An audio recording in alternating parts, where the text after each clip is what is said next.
Oi pessoal, tudo bem? Hoje a gente vai falar sobre o tema principal que já estamos trabalhando, que é a criação. Então, para pensar sobre criação, a gente vai trazer as referências já vistas e abordadas e também pensar nas relações que a gente pode estar estabelecendo com o tema criação, os artistas vistos e já discutidos, e pensar como que isso se dá no campo prático, né? Ou como a gente pode entender melhor o que é o processo de criação artístico, sobretudo, né? Então a gente parte dessa primeira ideia, da premissa inicial da criação e, sobretudo, da intervenção como criação. Então, entender essas duas coisas, né? E lembrar que a gente já abordou e está abordando a questão da intervenção urbana.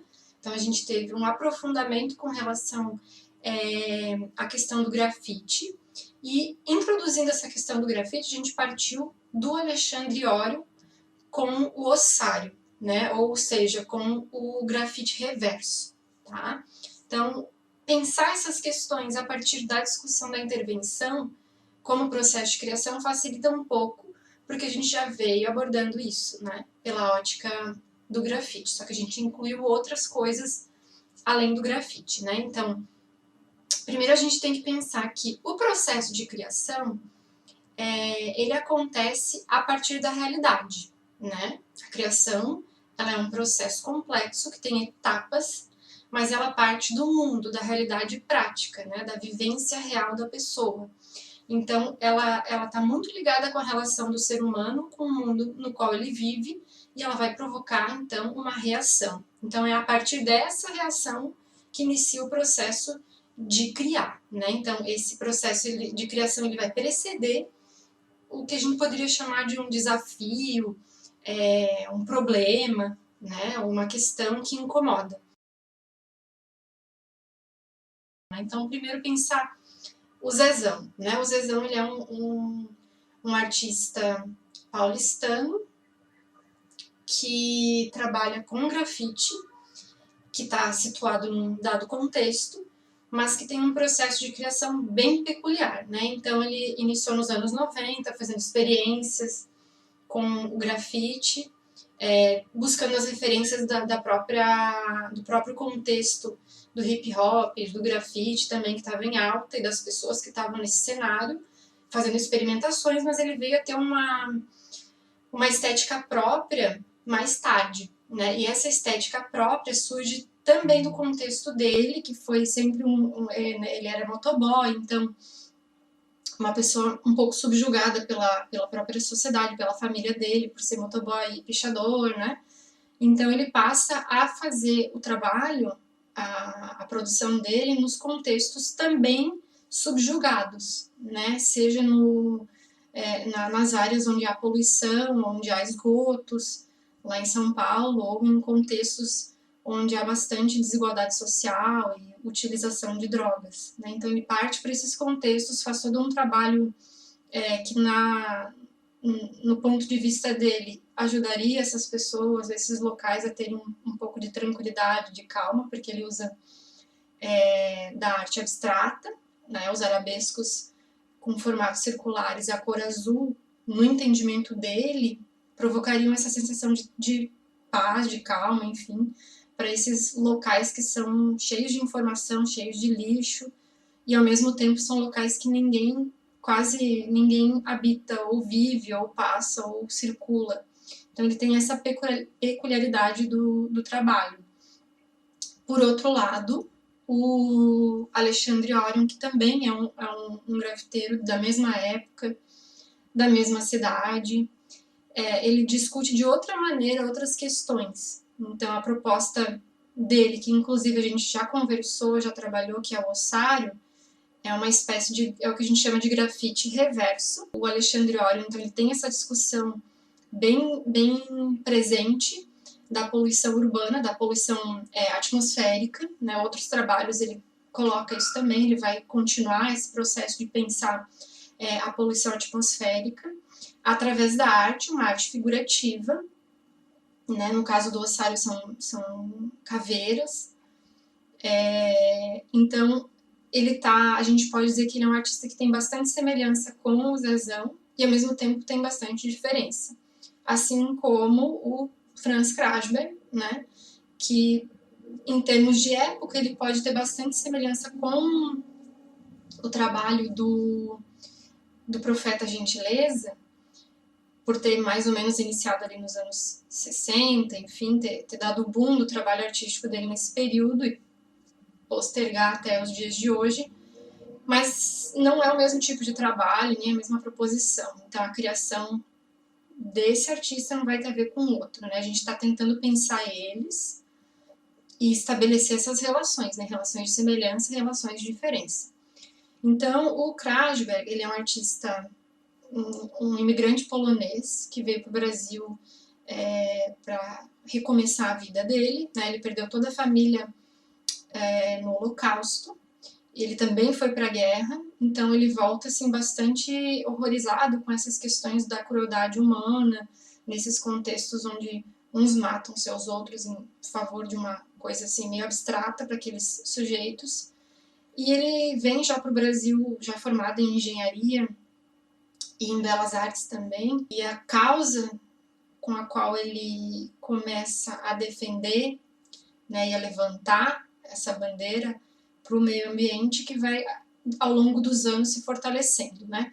Então, depois de fazer algumas produções, alguns experimentos com pigmentos naturais, enfim, de trabalhar toda a questão da natureza de outras maneiras na bidimensionalidade, depois de um tempo ele vai morar em Meiomangue, em Nova Viçosa, na Bahia, e lá ele começa um outro tipo de produção artística que poderia ter uma proposição de instalação urbana, né? Então ele vai utilizar os troncos de madeira queimada e vai propor essas esculturas no espaço público, né? Então ele vai também fazer intervenções, embora o trabalho dele não seja só esse, né?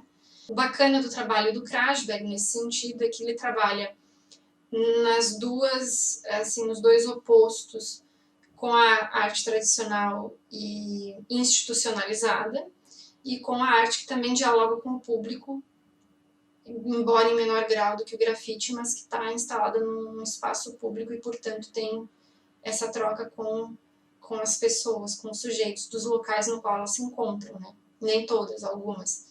Mas o Krasberg, particularmente, ele tem um trabalho através da arte, né? Ele é um ativista que tem uma causa muito específica e que usa a arte para essa causa, né? Então ele mesmo fala que ele grita pela natureza. A natureza sozinha ela não consegue dar conta disso, ela não aparece. E ele seria esse instrumento que grita por ela, que produz coisas, enfim, entre elas trabalhos artísticos para pensar essas questões ambientais, sobretudo das queimadas e do desmatamento. Esse é basicamente o trabalho dele. O Profeta Gentileza, José da Trino, ele tem um trabalho bem diferente. Na verdade, ele não é um artista.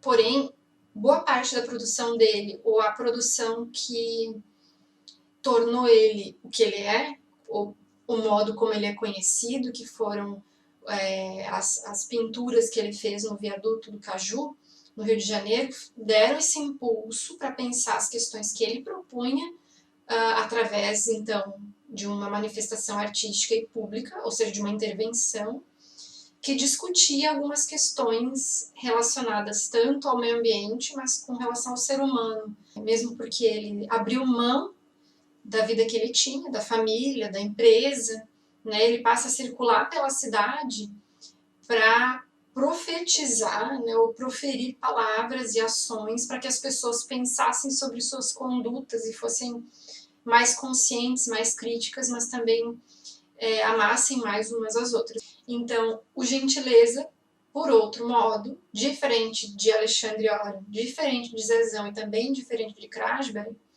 ele é um profeta, né, ou seja, uma pessoa que passa a mensagem, seja o veículo que for. Uma análise que a gente pode fazer, e que eu levantei então, são 3 pontos, né? Pensar 3 coisas que são presentes em todos eles. A primeira seria O tempo histórico é a mais óbvia, né? Então, todos eles produzem agora, né? Ou há pouco tempo atrás, ou seja, elas pertencem ao que a gente chama, dentro da cronologia artística, de arte contemporânea, dentro da produção contemporânea, a partir dos anos 50 e está se estendendo até os dias de hoje. Então, inclusive, eles têm produções concomitantes ao mesmo tempo, né? Então, em um dado momento, ambos produziam em diferentes locais, ou não, né? Por exemplo, o Orion e o Zezão na mesma cidade, mas com ideias e questões diferentes. Então, essa questão temporal, né, o tempo histórico, por serem produções contemporâneas, classifica eles ou junta, né, une essa questão em comum.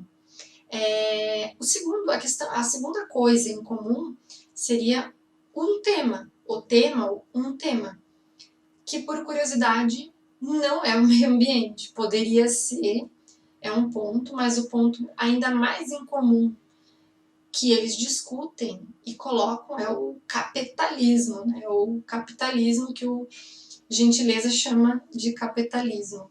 Então, a produção de todos esses artistas, mesmo que indiretamente, trata do assunto capitalismo. Primeiro, elas estão inseridas no tempo capitalista, hoje, na sociedade capitalista, mas elas pontuam questões inerentes desse modo de vida, né? Então, por exemplo, o Zezão trabalha a questão social muito mais do que a questão ambiental. Ele vai colocar a cidade caótica e a desigualdade e as pessoas subjugadas na sua discussão, nos seus trabalhos, ao passo que Alexandre Orion, por exemplo, vai trazer a questão da poluição atmosférica em contraponto, né, por ser a poluição atmosférica um crime ambiental, em contraponto com outro crime, que seria o grafite ou a intervenção urbana ilícita. O Krasberg vai trazer a questão ambiental fortemente enraizada, os desmatamentos da floresta amazônica, as queimadas, enfim. Então, essas questões do desmatamento, elas estão ligadas a questões maiores, né? Questões amplas do capitalismo. E, por fim, o Profeta Gentileza, ele trabalha como o ser humano se aliena, ou se objetifica, ou esquece a sua própria humanidade frente às questões do capital, né, ou do capitalismo, e como isso é prejudicial tanto ao meio social quanto ao próprio ser humano. Então, esse segundo ponto seria o tema em comum entre eles. E o terceiro ponto, o local onde as coisas acontecem, né? Então, exceto o Krasberg, que tem outros locais, e daria para dizer que atualmente Zezão e o Orion também, né? Porque eles também, apesar de serem grafiteiros, alguns dos trabalhos estão institucionalizados, vão para museus, vão para galerias, né? Em locais fechados, mas a maioria no espaço público. Então, esse terceiro ponto, o local seria a intervenção urbana, né? E isso volta ao nosso tema inicial, a razão da nossa conversa, que é a intervenção como criação, né? Então, intervir no espaço público é uma discussão, promove uma discussão frente ao público de uma maneira diferente do que promoveria uma discussão num espaço institucionalizado. Então, o terceiro ponto de convergência entre essas pessoas seria, de fato, a intervenção. Lembrando, então, primeiro ponto, tempo histórico, segundo tema, capitalismo, e terceiro ponto, local, né? A intervenção pública. Bom, então esses 4 indivíduos colocados aqui e pensados de uma maneira um pouco a tentar buscar uma convergência nas produções, apesar de a gente já ter entendido, de estar colocando para vocês que é muito importante não perder de vista que a produção ela é individual, ela é de cada um deles, mas ela não é só deles, ela é de um todo social, né? Ela vem desse todo social, é trabalhada e volta para o todo social. Então, a partir disso, a gente entende que o processo de criação artístico, ele reflete a realidade e devolve a realidade de uma forma mais elaborada, Espero que tenham gostado. É isso.